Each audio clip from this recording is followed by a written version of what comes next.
Next, we've got here the evolution of product quality. This talks about how people, you guys remember Ford when they started to make their cars? They used to make cars, and then after they sent the car, it's broken. They go, they fix it. That was their quality. If it's broken, they fix it. And then they developed, they said, okay, instead of we make the car and we send it, and then if it's broken, we fix it, let's inspect it before we ship it to the customer. So it developed into the inspected approach. Then after a while, they said, instead of we inspect it and we find something broken and then we get it back to the assembly line, maybe we can build it right. So we make the quality from the beginning. So we build it right. And then they decided, you know what? Let's not just build it from the beginning. Let's design the whole plant for quality. You see? So that's the evolution of product quality. So it talks here how quality managers needed to think about how can we focus on quality. And the trend now is how can we design it from day one for quality. You see? A little bit think it in approach. Yeah, that's a think it in approach maybe. Okay. Yeah, well, we think it in part of the design. Okay. Yeah. Here, ethical problems in the workplace. How many people have lied to their supervisor before? We have to. We have to. Yes, I lie. Some people are honest. Keep lying, yeah. We have to lie. Keep lying. How many people have lied on reports or falsified records? No. Anyone? Can't. How many people have stolen or theft anything in their workplace? We have been. Anyone have had a sexual harassment incident? Skip. Abusing drugs or alcohol? Anyone have had a conflict of interest? Anyone have had a conflict of interest in their workplace? Now these are becoming ethical problems in the workplace. You know, if you're a manager, what do you do with these? Fire. You prepare, you plan for them, you fire, you sign, make a policy. Internet, social media. The growth of internet has been very explosive, and the number of internet users in the mid-2010 reached 2 billion. And this is like, you know, what is it, 6 years ago now. Now they're talking about like 70. Web 2.0.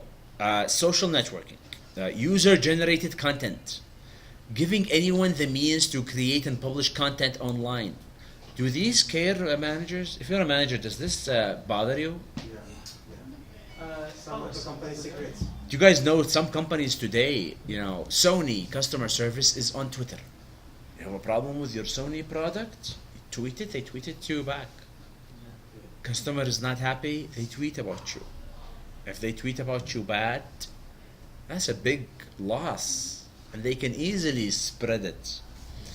Employees talk about you a lot. Can it be bad? How can bad that be when employees talk about you on WhatsApp groups and they start to tell what to do and what not to do? And what do you do? Is this something you need to worry about? Yes. Can you stop it? No. You have to deal with it. What do managers do? Now, managers, they do managerial functions, which is general administrative duties that need to be carried out in a virtually all productive organizations to achieve desired outcomes. Managerial skills, specific observable behavior that effective managers exhibit. And then we've got managerial facts of life. Are you guys okay with this functions and skills? What is the difference? This is more of duties, and the skills is more of behavior. Okay? Let's see. These are the functions. 1, planning. 2, decision making, where you make decisions. Organizing, when you organize your people and departments. Staffing, when you hire the right best people, you keep them. Communication, you talk to them and you make sure the message is through and they understand. Motivation, you get them to work very hard until midnight. Leading, you give them sense of purpose, direction, and control when you check that what you want is actually done, and what's happening is what you really wanted it to happen. Aziz, are you with us? Okay. Planning is formulating plans, setting objectives, providing direction for future courses of action. Decision making, choosing among alternative choices. Organizing, you decide on human resource structure of the organization. Staffing, recruit, train, develop people. Communicating, providing information, direction, feedback. Motivating, providing meaningful work, valued reward to individuals. Leading, serving as a role model. Adapting management style as the situation demands. And then controlling is when you compare desired results with actual results. Are you guys okay with these 8? Any questions on these 8?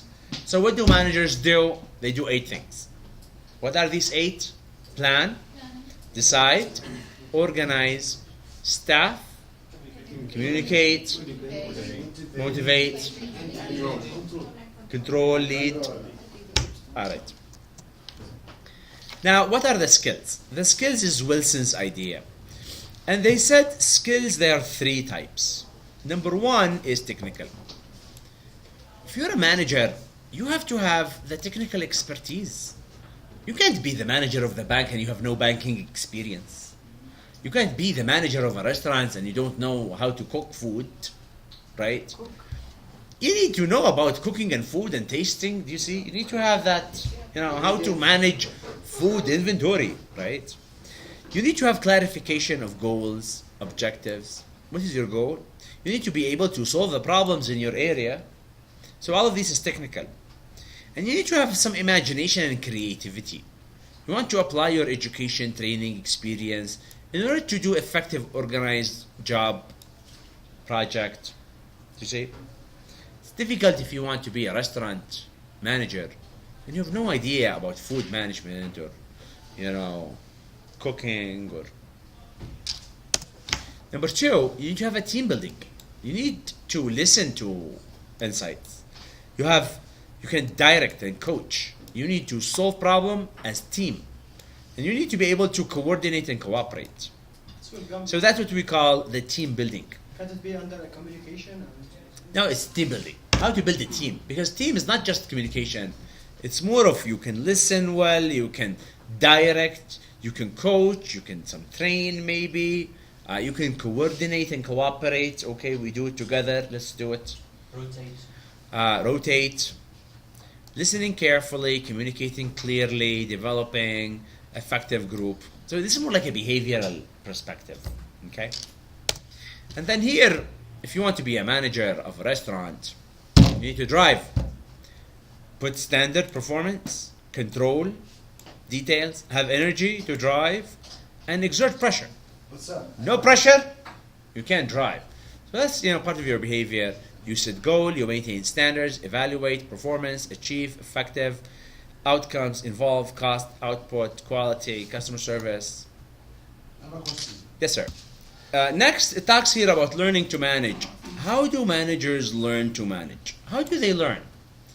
By attending the school of hard knocks. That was 1 minute, not 10 minutes.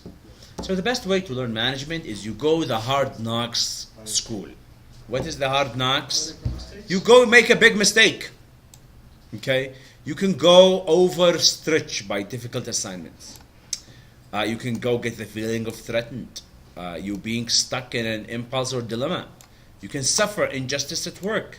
You can lose out to someone else, and you can being personally attacked. All of these ways can teach you management. Okay? Now, it is true that, formal training is only 20% of how you learn management. It's 20%. 30% for management is your relationships. Relationships is what managers are moving to now. And job assignments and school of hard knocks, you try it, that's 50%, according to Honeywell. So even what you're saying is you don't have to study Wilson, to understand management. Mr. Honeywell actually proved it, that 50% they learn it by themselves without going to school. But we've got some 20% they get it from formal education and 30% coming from relationships. And the fact that you know that now, it kind of make you better off than someone who doesn't know that now. You see? And how can future managers learn to manage? Future managers learn by integrating management theory, formal training, education, plus managerial practice, work, study, and internships, observing role models, and learning from experience in School of Hard Knocks. So you go, you get experience, and that experience in management is really a part of your learning. Now we're moving to another topic, small business.